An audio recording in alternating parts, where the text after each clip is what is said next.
new General Motors trucks are arriving. The redesigned 2019 GMC Sierra Denali and 2019 Chevrolet Silverado trucks are arriving at dealerships this week.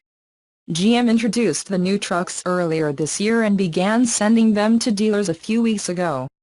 The GMC Sierra Denali and SLT models, the two premium GMC pellets, are manufactured at the GM assembly plant in Fort Wayne, Indiana. GM began shipping the plant's kills 2 weeks ago, said Kelly Wysocki, a GMC spokesman.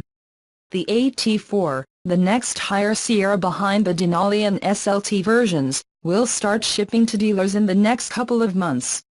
These are the models that buyers are asking for, Wysocki said.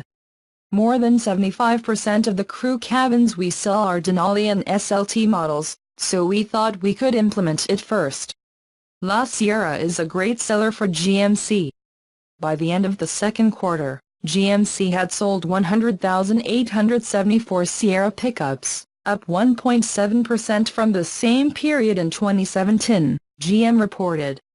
GMC sold its first Sierra Daali 2019 on August 9 in Olathe, Kansas, south of Kansas City, at Robert Brogden Buick GMC, Wysocki said.